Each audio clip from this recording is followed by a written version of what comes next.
Irmãos, eu convido os irmãos a abrirem as suas Bíblias, por favor, no livro de Gênesis, Gênesis capítulo 3, é o texto que nós vamos estudar nessa noite. Gênesis capítulo 3. Vamos ficar em pé mais uma vez, irmãos. Nós vamos ler esse texto por partes, e para essa primeira leitura, vamos ficar em pé, em reverência à palavra do nosso Deus. Gênesis capítulo 3. Eu vou ler primeiro até o verso de número 13, e na sequência nós vamos lendo os demais versículos. Gênesis 1 até o verso 13. A serpente era o mais astuto de todos os animais selvagens que o Senhor Deus havia criado. Certa vez ela perguntou à mulher: Deus realmente disse que você não deve comer do fruto de nenhuma das árvores do jardim? Podemos comer do fruto das árvores do jardim, respondeu a mulher. É só do fruto da árvore que está no meio do jardim que não podemos comer. Deus disse: não comam e nem sequer toquem no fruto daquela árvore. Se o fizerem, morrerão. É claro que vocês não morrerão. A serpente respondeu à mulher: Deus sabe que no momento em que comerem do fruto, seus olhos se abrirão e, como Deus, conhecerão o bem e o mal. A mulher viu que a árvore era linda e que seu fruto parecia delicioso e desejou a sabedoria que ele lhe daria. Assim tomou do fruto e o comeu. Depois deu ao marido que estava com ela, e ele também comeu. Naquele momento, seus olhos se abriram e eles perceberam que estavam nus. Por isso, costuraram folhas de figueira umas às outras para se cobrirem. Quando soprava a brisa do entardecer, o homem e sua mulher ouviam o Senhor Deus caminhando pelo jardim e se esconderam dele entre as árvores. Então o Senhor Deus chamou o homem e perguntou: onde você está? Ele respondeu: ouvi que estava andando pelo jardim e me escondi. Tive medo, pois eu estava nu. Quem lhe disse que você estava nu? Perguntou Deus. Você comeu do fruto da árvore que eu ordenei que não comesse? O homem respondeu: foi a mulher que me deste. Ela me ofereceu do fruto e eu comi. Então o Senhor Deus perguntou à mulher: o que foi que você fez? A serpente me enganou, respondeu a mulher. Foi por isso que comi do fruto. Amém ou misericórdia? Misericórdia. Senhor nosso Deus e nosso Pai, nós estamos diante da Tua palavra. Ó Deus, nos ajuda a compreender a mensagem que o Senhor tem para cada um de nós aqui nessa noite. Ó Pai, nós estamos diante de um texto muito importante das Escrituras Sagradas, importante para as nossas vidas, e nós pedimos que o Senhor abra o nosso entendimento, ó Pai, para que possamos compreender a Tua palavra. Oramos em nome de Jesus. Amém. Pode sentar, irmãos. Irmãos, o tema que eu separei para esse texto,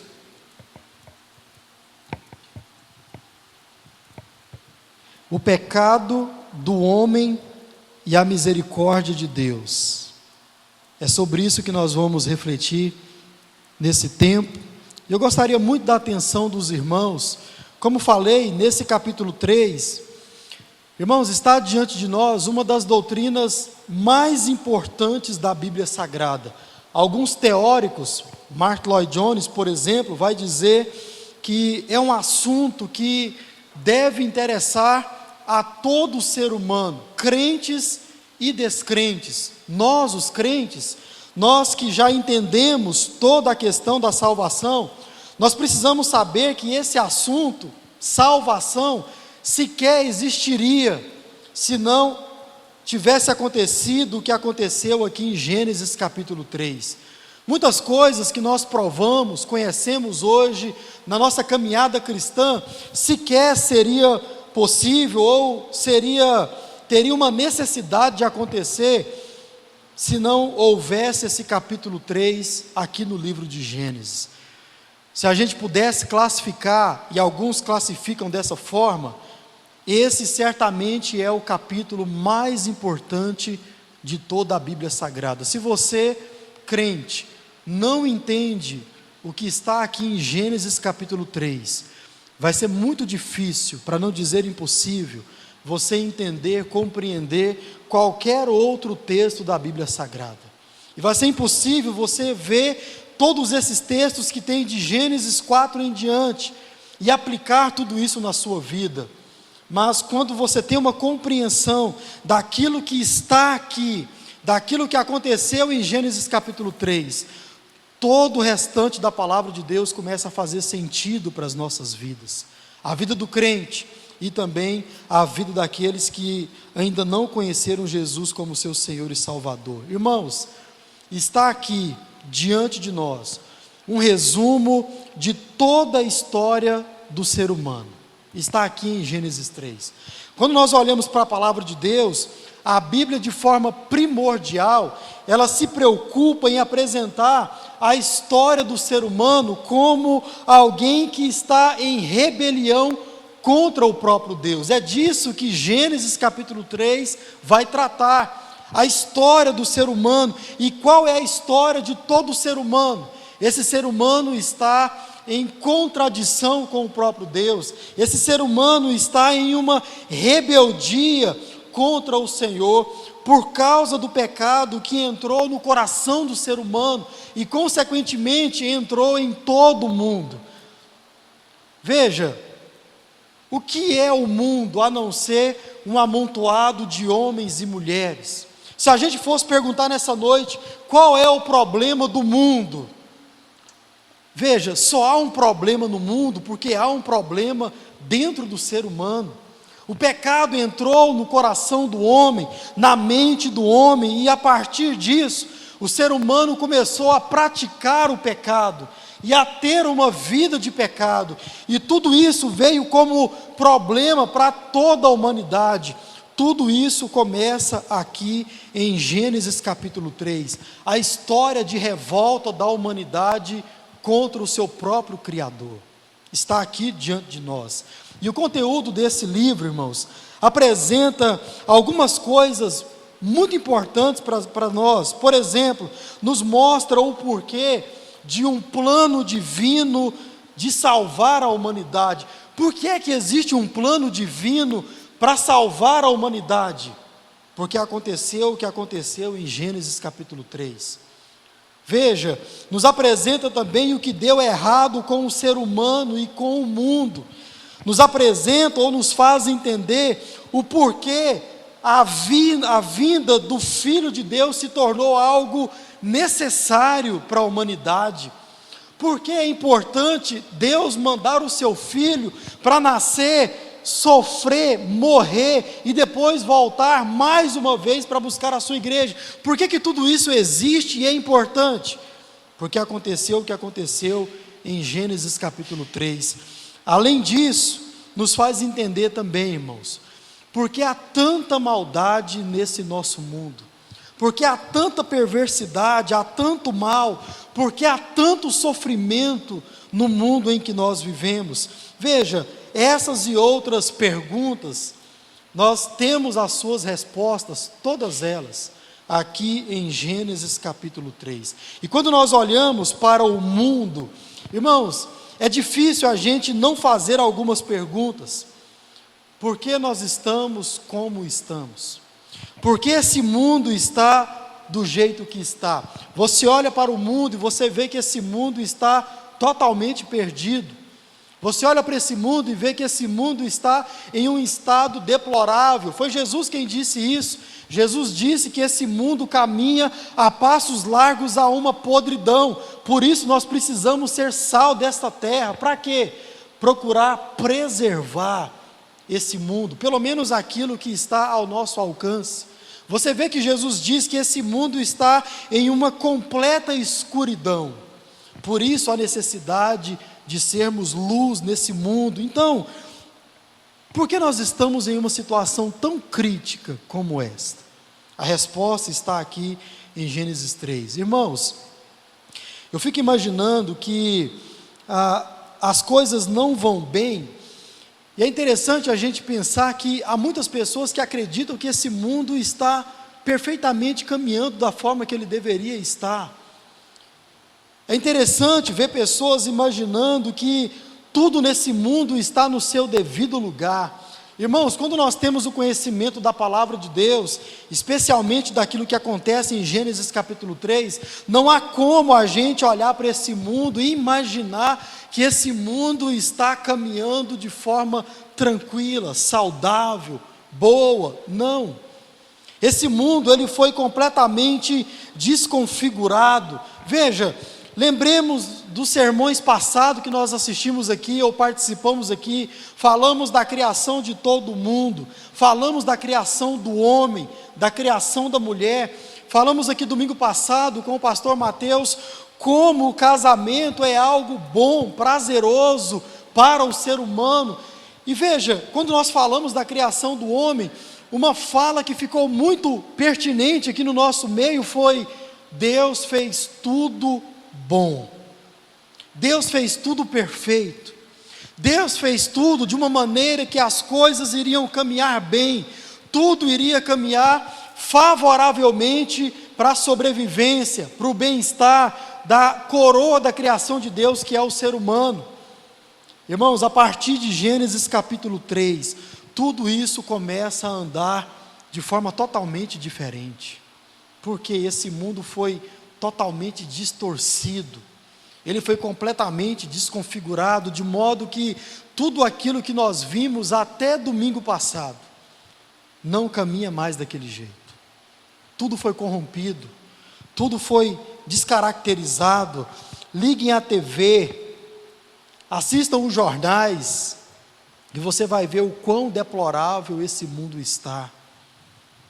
Um dia eu estava saindo de casa, indo para a igreja que eu pastoreava, o Santo Hilário, e aí tinha um sinaleiro, não muito longe de casa, e eu parei naquele sinaleiro, talvez a Isaura vai se lembrar disso. Paramos ali, esperar o sinal abrir, vem um homem de bicicleta do meu lado, do lado do motorista, desce dessa, na verdade era uma moto, desce dessa moto com um pedaço de pau desse tamanho, atravessa a rua na frente do meu carro e começa a espancar um outro homem que estava na calçada. Para mim, que estava ali naquele momento, isso aconteceu do nada. Simplesmente alguém pegou uma arma e foi ao encontro, ou foi de encontro, melhor dizendo, de uma outra pessoa. E a gente vê esse tipo de coisa só da gente andar na rua, só de ligar a TV, só de assistir os jornais, a gente vê esse tipo de coisa acontecendo e tantas outras coisas deploráveis acontecendo. Por quê, irmãos? A resposta está aqui em Gênesis capítulo 3. Por que esse mundo está do jeito que está? Irmãos, esse mundo está completamente desconfigurado daquilo que Deus pensou quando Deus criou esse mundo. E a pergunta é: por quê? Por quê? O que ocorreu para chegarmos a esse ponto? Por que tanta doença? Por que tanta coisa ruim? A resposta está aqui. A resposta a esse tipo de pergunta e tantas outras, irmãos, está aqui diante de nós. E o que houve de errado comigo e com você e com todos os seres humanos do passado, do presente e também aqueles que ainda hão de vir. O que houve de errado? A resposta ela é simples. O grande problema do ser humano foi ter se voltado contra Deus. Isso que deu errado. Esse é o grande problema do ser humano. Esse é o grande problema do mundo por causa do ser humano. O ser humano um dia se voltou contra Deus. Foi ter dado ouvido a outra voz que não a voz do Criador. Foi ter recebido e cometido o pecado. Esse foi o erro. Foi por isso que as coisas começaram a dar errado. É por isso que nós estamos hoje do jeito que nós estamos, em um mundo totalmente deplorável, um mundo que caminha a passos largos a uma podridão, porque o homem recebeu e cometeu o pecado. Então, em resumo, o que a gente vai ver hoje é que ter cometido o pecado afastou o ser humano de Deus, e as consequências e o juízo vieram. Nós sofremos e colhemos consequências e também o juízo de Deus. Mas, irmãos, Gênesis capítulo 3 também vai mostrar que Deus foi misericordioso para com o ser humano. Repito, ter cometido o pecado afastou o ser humano de Deus, e as consequências e o juízo vieram, mas Deus foi misericordioso. Então, vamos analisar tudo isso por partes, e ver cada uma dessas partes aqui no nosso texto. Nós lemos aqui até o verso 13. Irmãos, nesse trecho que nós lemos, temos aqui toda a trama de Satanás contra o ser humano, e também temos aquele diálogo entre a serpente e a mulher.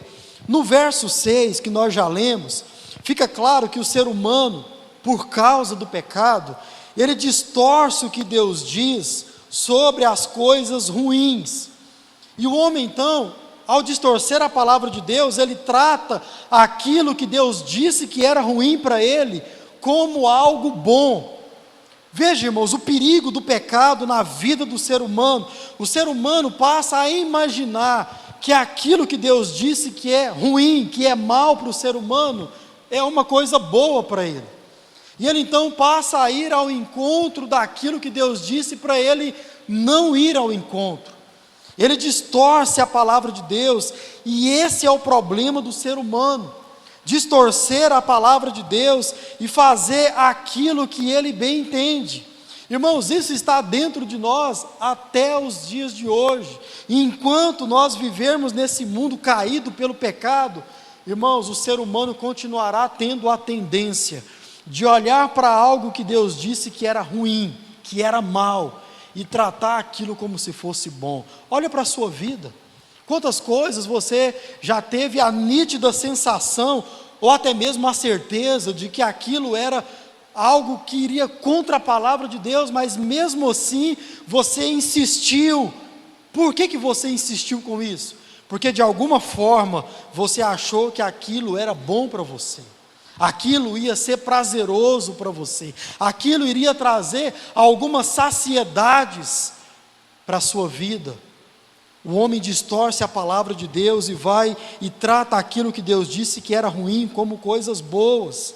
Veja, irmãos, isso teve início lá no Éden, e isso perdura até os dias de hoje. E se a gente pudesse resumir em uma frase o que é o pecado, veja, o pecado é toda e qualquer falta de sujeição ou falta de obediência à palavra de Deus. Isso é o pecado. Ou seja, Deus diz uma coisa e você faz outra coisa. Isso é o pecado. Foi isso que Adão e Eva fizeram. Deus falou uma coisa para Adão e Eva e eles fizeram outra coisa, contrário à palavra de Deus. Veja, irmãos, Deus havia dito que tudo era bom, menos uma única coisa: o fruto daquela árvore. Veja, Adão e Eva poderiam provar, comer, desfrutar de tudo aquilo que Deus havia criado. E Deus havia criado e disse que era bom para o ser humano, iria fazer bem para o ser humano. Lembra aquelas árvores lindas que nós conversamos aqui há alguns domingos? Veja, desfrutem disso, aproveitem disso, comam desse fruto e daquele outro fruto e de tantos outros que eu fiz e disse que era bom para você. Mas Adão e Eva insistiram em ir contra a palavra de Deus. E no final das contas, irmãos, o que é que eles estavam falando para Deus? O que Deus fala não é assim tão relevante ou importante. Não, o que é importante ou relevante é o que eu acho que é importante e relevante. Quando Deus diz uma coisa e nós vamos contra essa palavra de Deus, nós estamos dizendo exatamente isso. E foi isso que, em última análise, Adão e Eva falou para Deus: não, Senhor, o que é bom para nós, não é o Senhor quem sabe, somos nós quem sabemos o que é bom para nós. Veja, irmãos, o que é o pecado na vida do ser humano? Ele distorce a palavra de Deus, e ele passa então a tratar aquilo que Deus disse que era mal, como algo bom para a sua vida. Irmãos, quantas vezes nós caímos nesse erro grave? Quantas vezes eu e você, nós desprezamos a boa, perfeita e agradável vontade de Deus para as nossas vidas, e nós então insistimos em ir contra essa vontade. E quando é que nós fazemos isso, irmãos? Quando nós deixamos de lado aquilo que Deus diz, para ouvir outra voz, para ouvir outras vozes, talvez a nossa própria voz, o nosso coração enganoso. Irmãos, um dia eu ouvi de um crente numa igreja que eu pastoreava: pastor, a gente até ouve a palavra de Deus, a gente até ouve as pregações, e são boas, nos esclarece muito a respeito da palavra de Deus, e até mesmo da vontade de Deus. Pastor, a gente até ouve as pregações, mas nós temos as nossas próprias ideias, não é verdade? Nós temos as nossas próprias formações, não é verdade? Nós temos dentro de nós o nosso próprio conteúdo, não é verdade?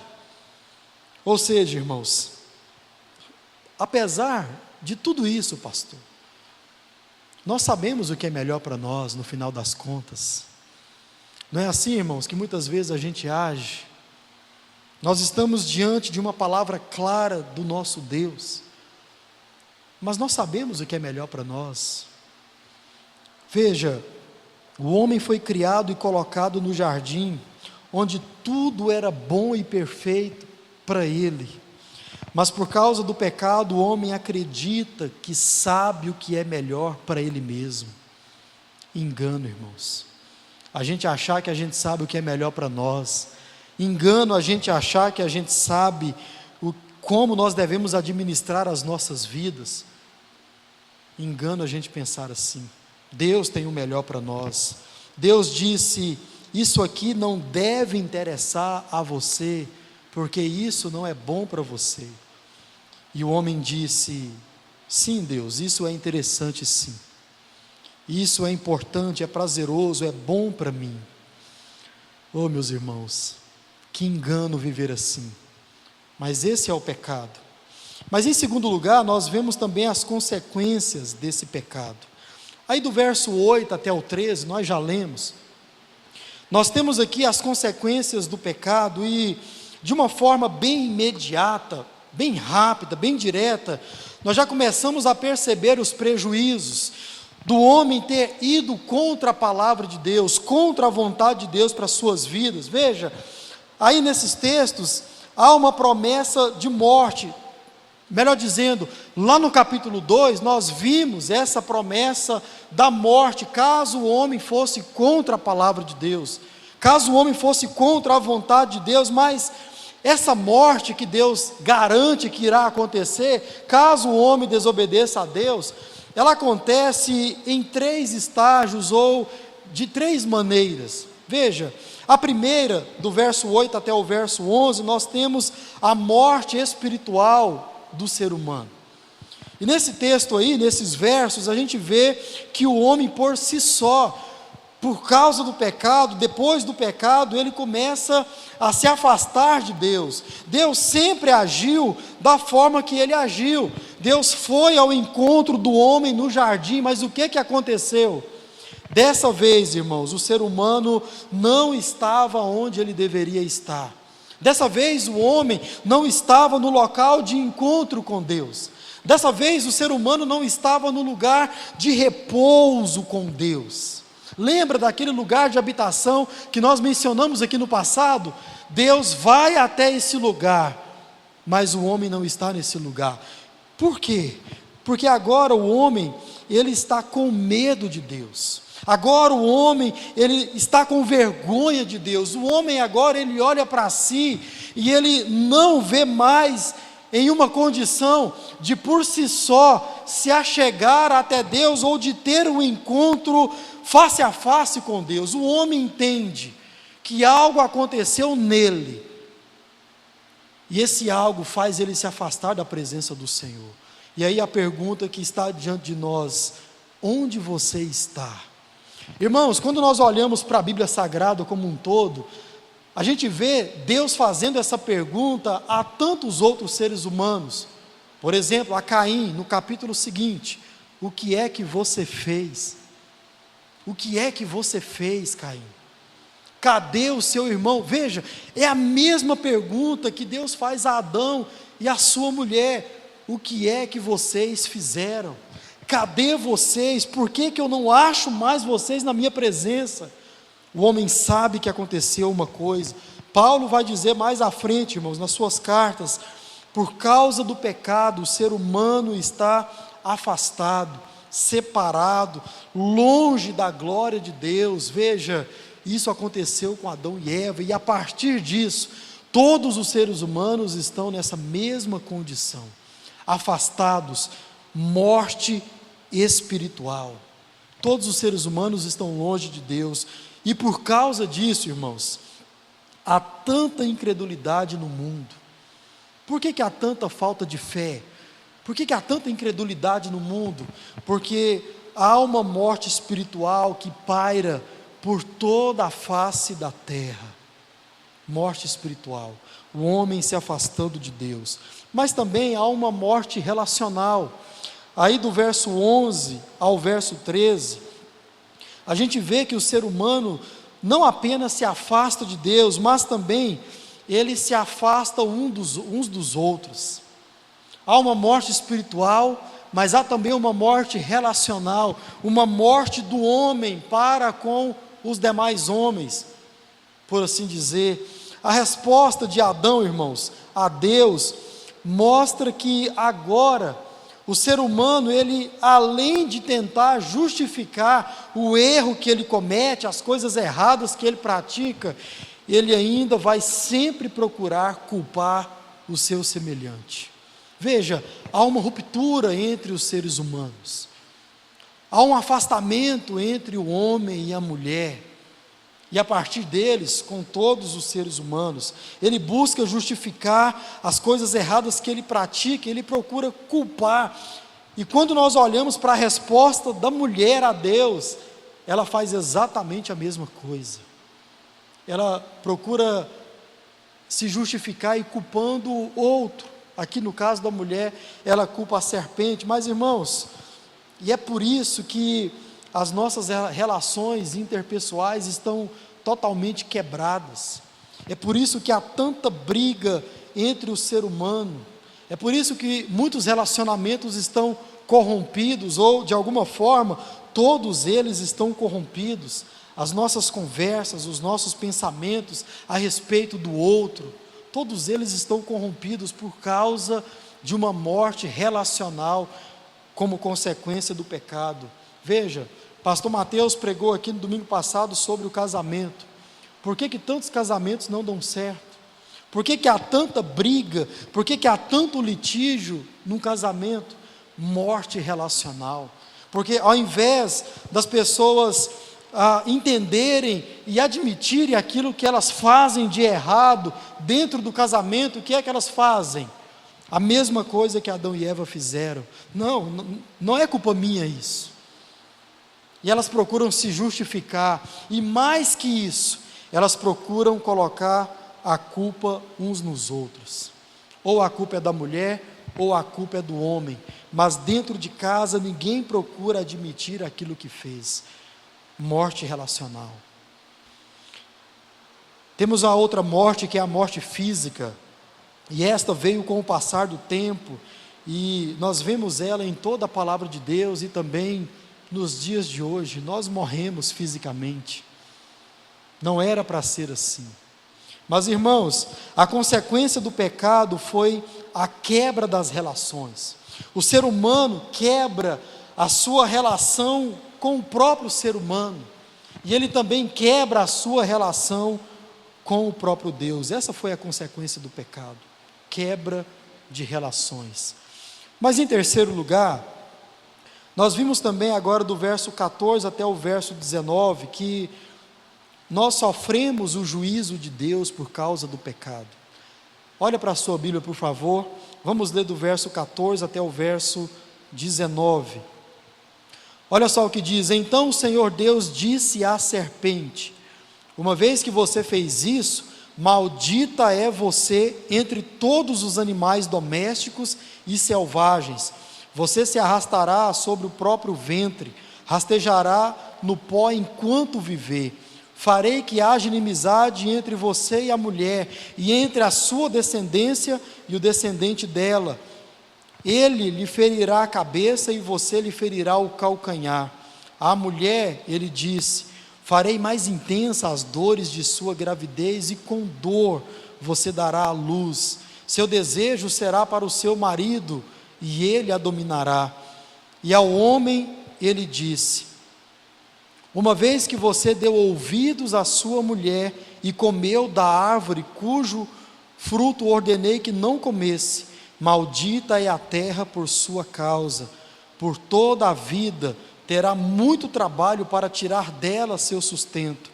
Ela produzirá espinhos e ervas daninhas, mas você comerá de seus frutos e grãos. Com o suor do rosto você obterá alimento, até que volte à terra da qual foi formado, porque você foi feito do pó, e ao pó voltará. Irmãos, todo esse trecho aqui mostra para nós o juízo de Deus por causa do pecado. E nesses versos aqui, do verso 14 até o verso 19, nós vemos que Deus ele está julgando a humanidade através de Adão e Eva, nas pessoas de Adão e Eva, mas não apenas eles. Deus aqui também está julgando a sua própria criação, a natureza, os animais, e Deus também está julgando Satanás. Vamos olhar isso por partes.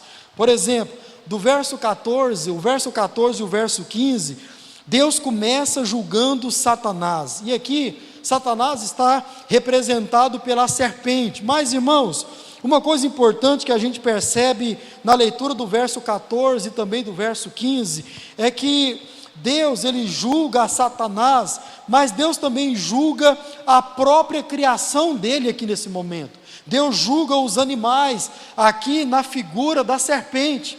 Veja só, a serpente não foi julgada apenas como uma representação de Satanás. Perceba que de alguma forma Deus julga também o próprio animal. Deus julga a serpente como animal, e Deus diz que ela agora iria ser um animal maldito sobre os animais domésticos e também sobre os animais selvagens. Aqui Deus coloca a maldição sobre Satanás, mas também Deus de alguma forma está amaldiçoando, por assim dizer, a sua própria criação.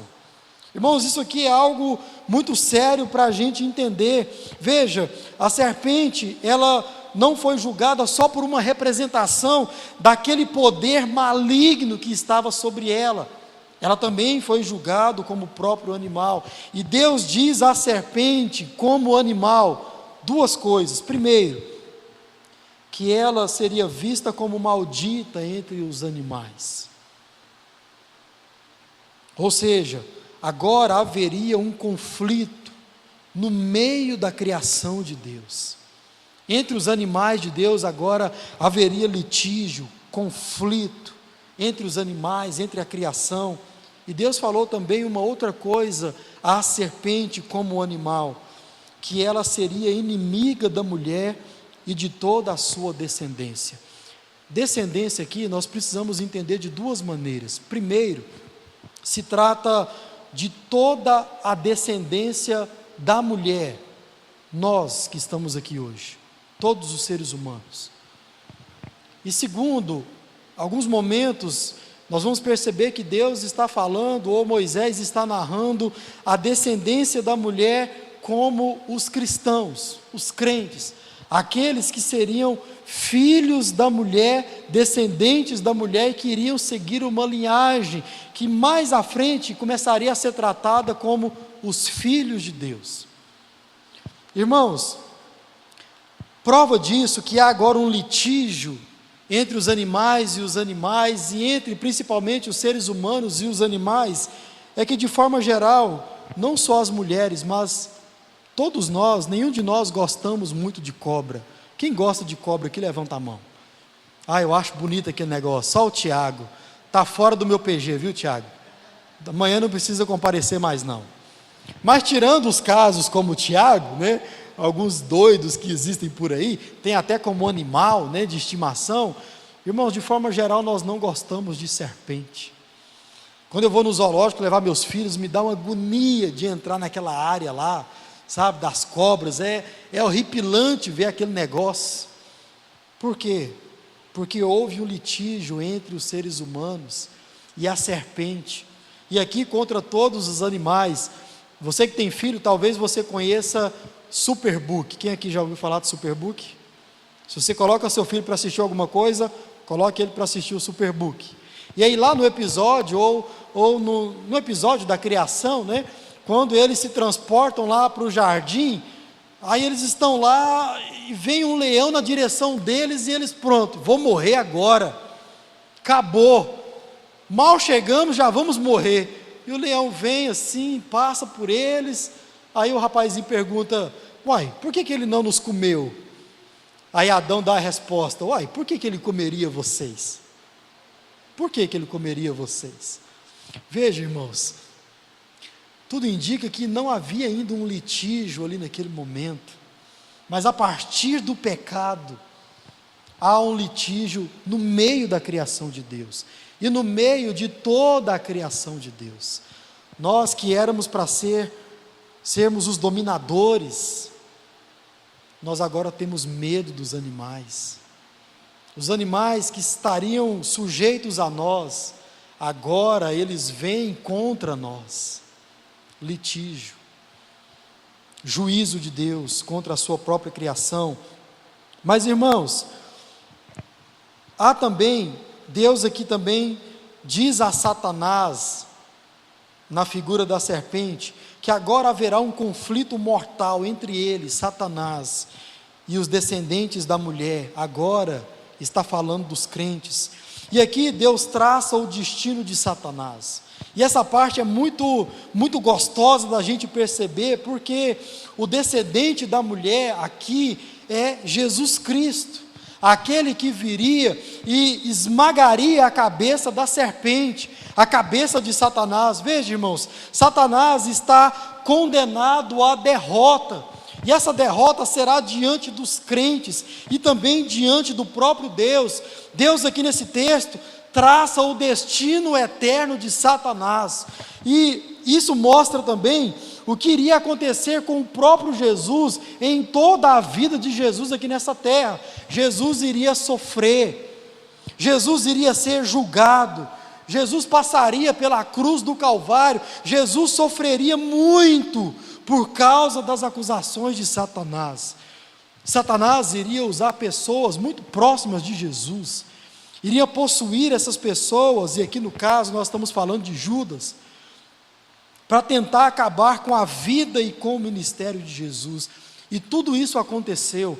Esse ferimento no calcanhar que o texto narra, tudo isso mostra o sofrimento de Cristo em toda a sua vida, e principalmente na cruz do Calvário. Mas irmãos, tudo isso que Jesus sofreu, foram apenas feridas no calcanhar, não passou disso, porque nada disso foi suficiente para derrotar o descendente da mulher, nada disso foi suficiente para atrapalhar sequer a vida e o ministério de Jesus. Jesus cumpriu o seu papel, e haverá um dia que Satanás será jogado de uma vez por todas no lago de fogo.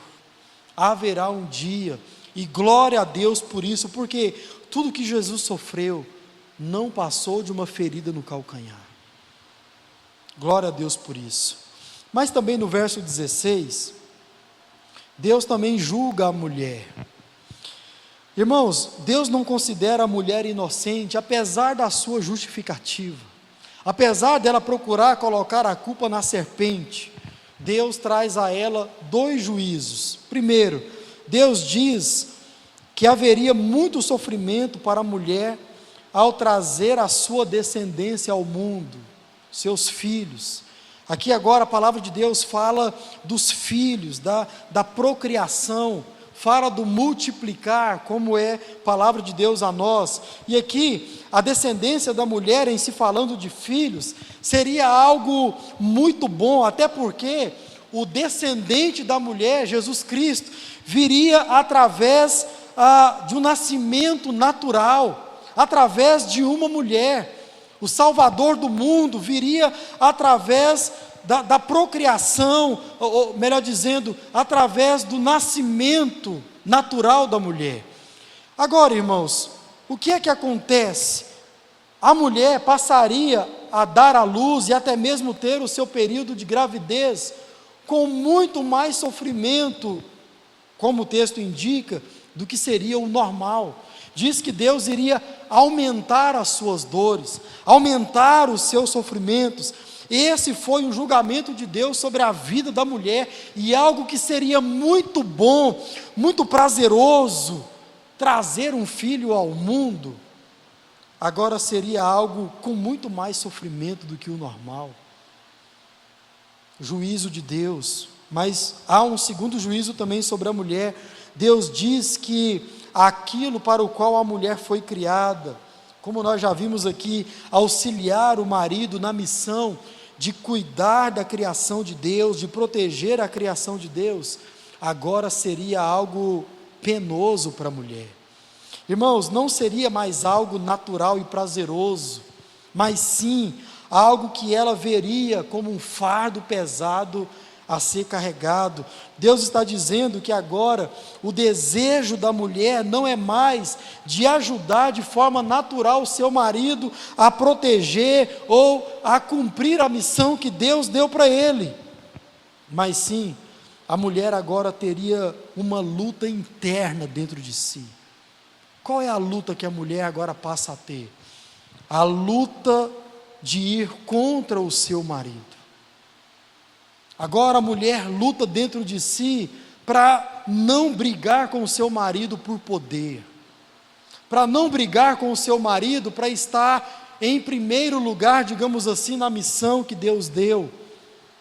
Há agora, irmãos, um litígio entre o marido e a mulher dentro do casamento de forma muito particular.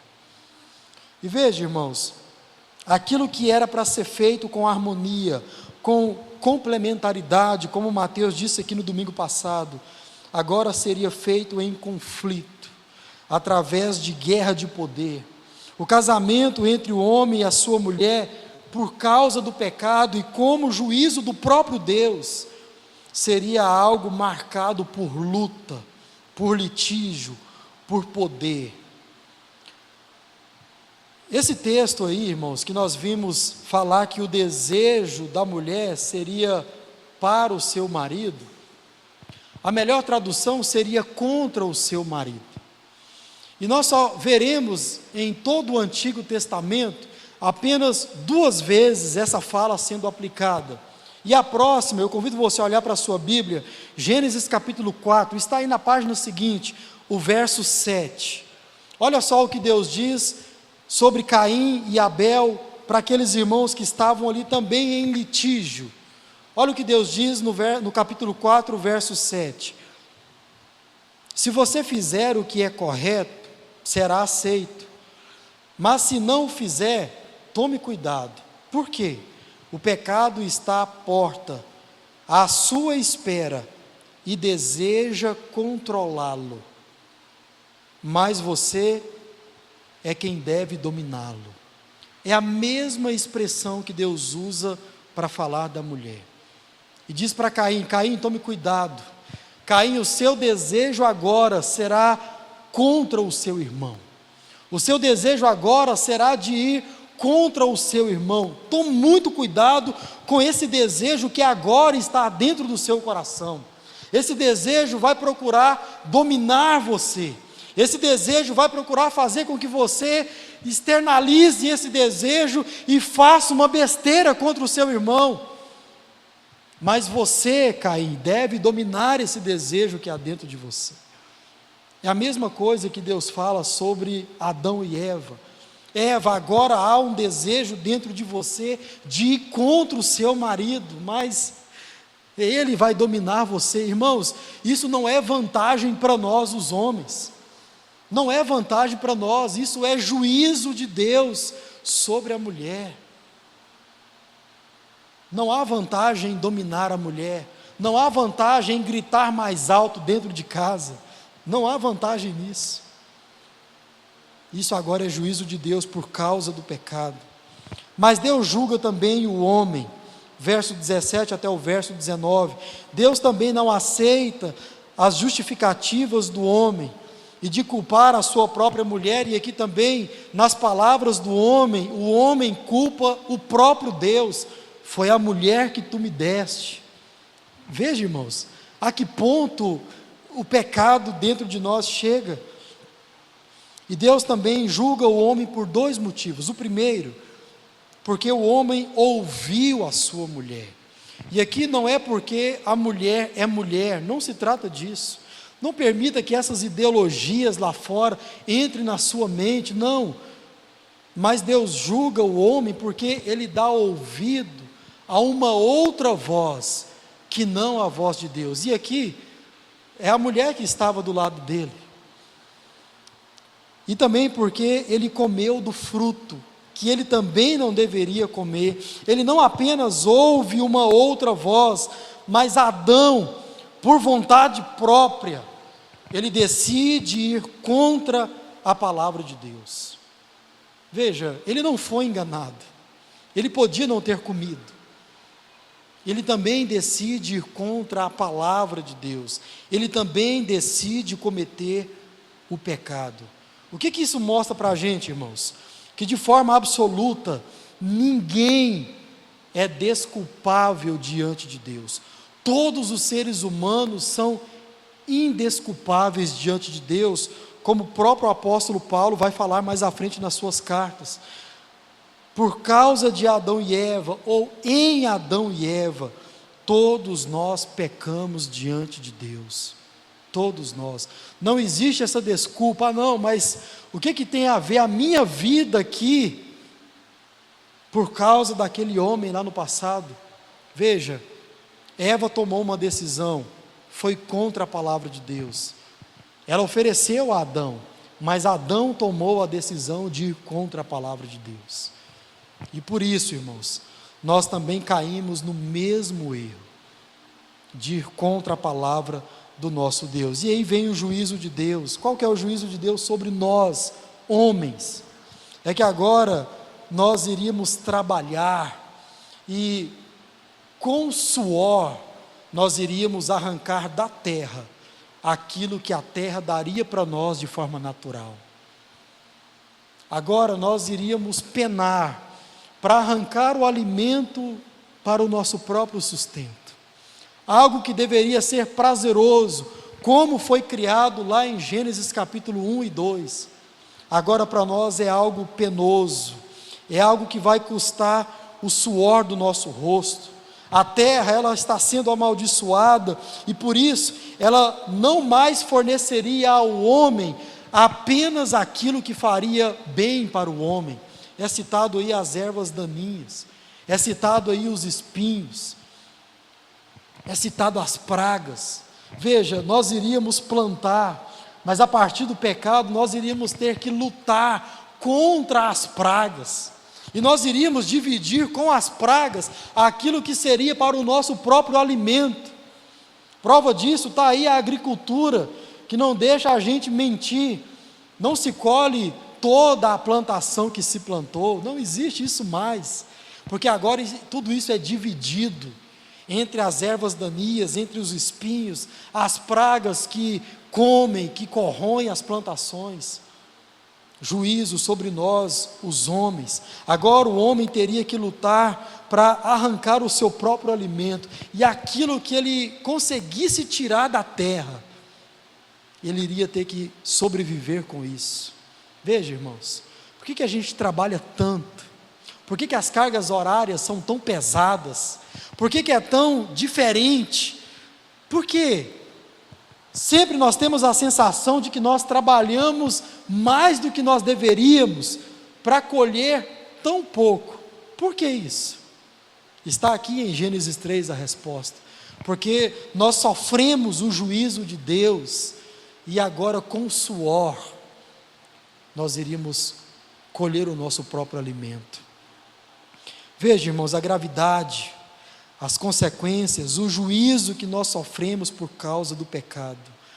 O homem troca o paraíso perfeito por uma terra amaldiçoada, por uma terra julgada.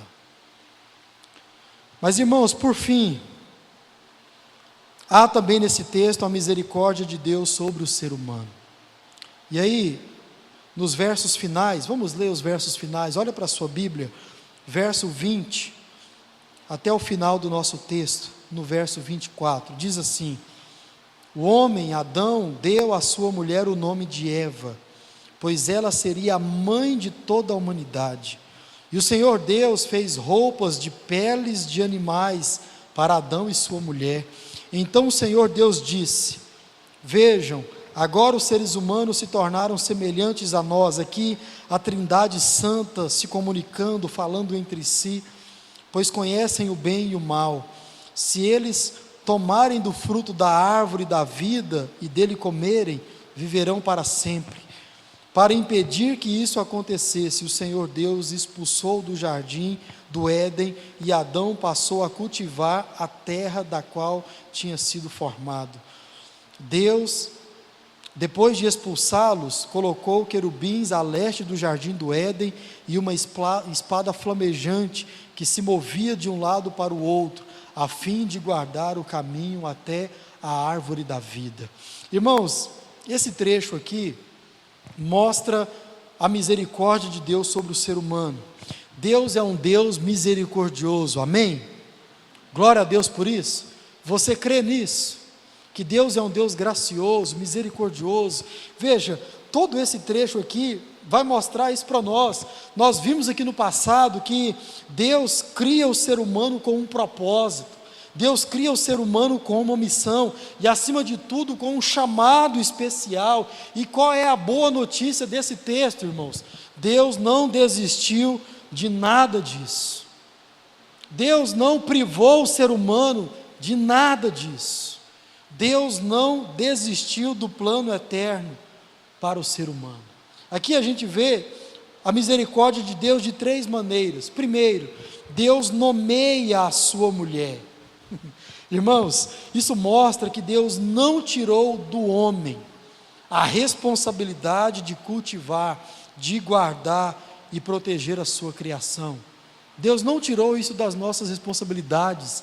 Isso ainda é papel nosso, de nomear, de cuidar, proteger a criação de Deus. Qual é a diferença? Irmãos, nós faríamos agora isso com sofrimento, com angústia e com muito cansaço.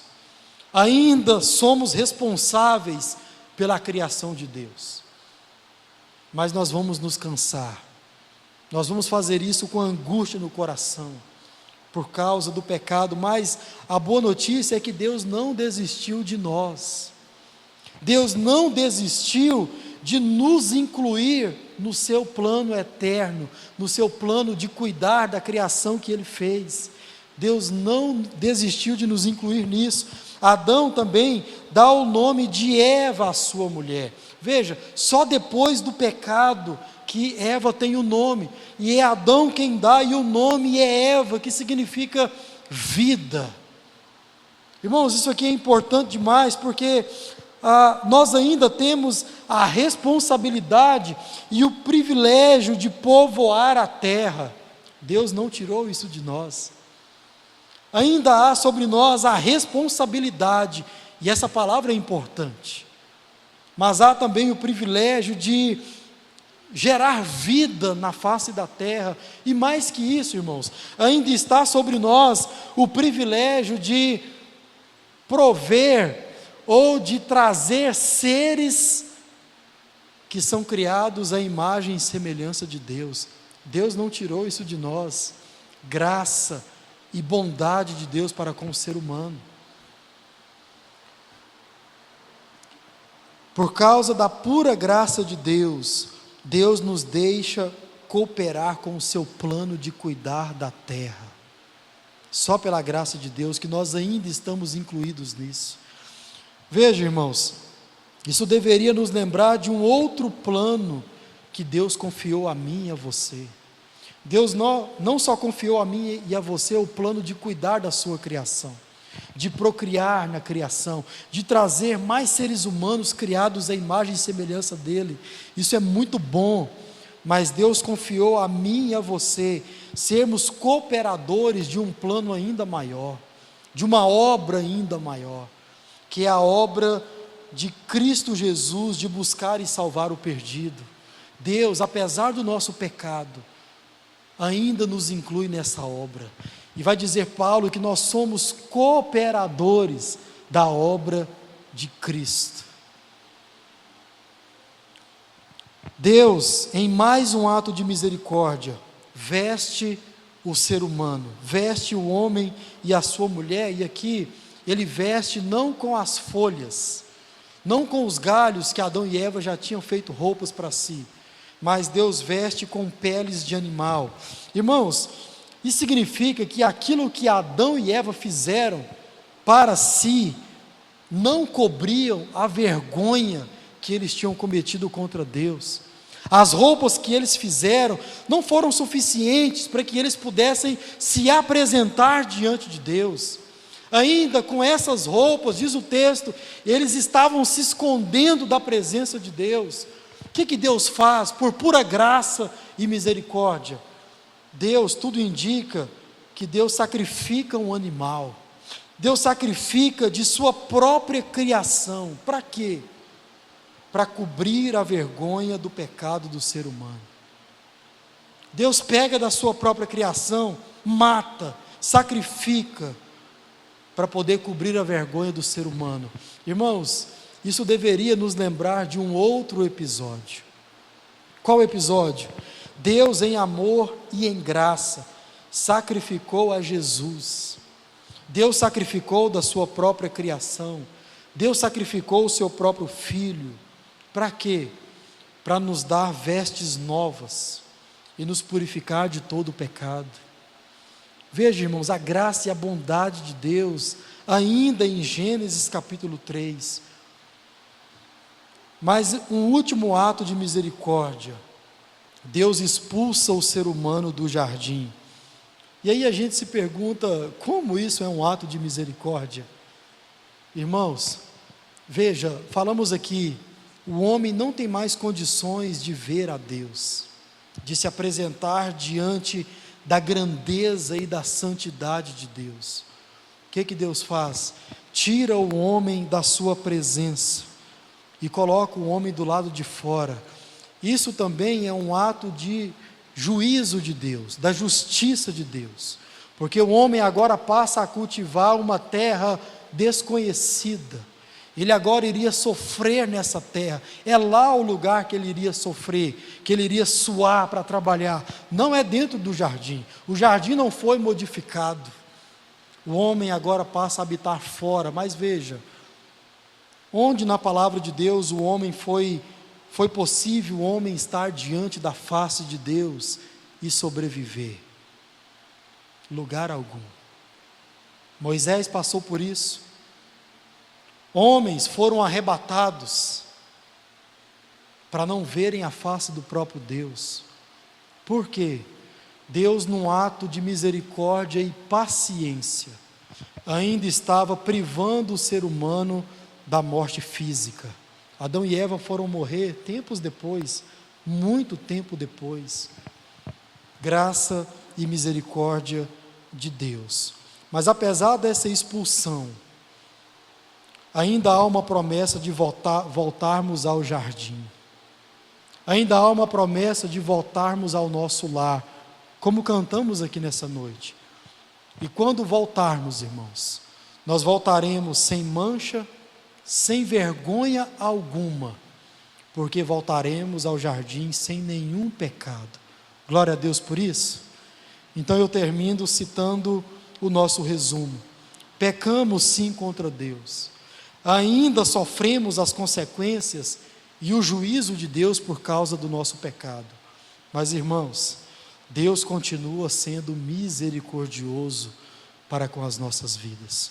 E que nós seguiremos, que nós possamos seguir a nossa vida cristã, confiados na promessa de um retorno sem a presença do pecado. Amém? Vamos ficar em pé?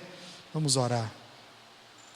Senhor nosso Deus e nosso Pai, nós te louvamos, Senhor, pela Tua palavra nessa noite. Te louvamos porque nós podemos refletir em um capítulo, em um texto tão importante para as nossas vidas. Um texto, ó Pai, que nos traz sim a consciência do nosso pecado, nos traz sim a consciência da consequência e do juízo do Senhor. Mais um texto que nos lembra que o Senhor é um Deus amoroso, bondoso e misericordioso. Pai, nos ajude, apesar do nosso pecado, confiar na Tua palavra. Nos livre, ó Deus, de irmos contra a Tua palavra. Vimos aqui hoje, é por isso que nós estamos da forma como estamos, no mundo em que estamos. Ó Pai, que o Senhor mesmo venha nos livrar do pecado. Oramos assim e oramos no nome de Jesus. Amém e amém.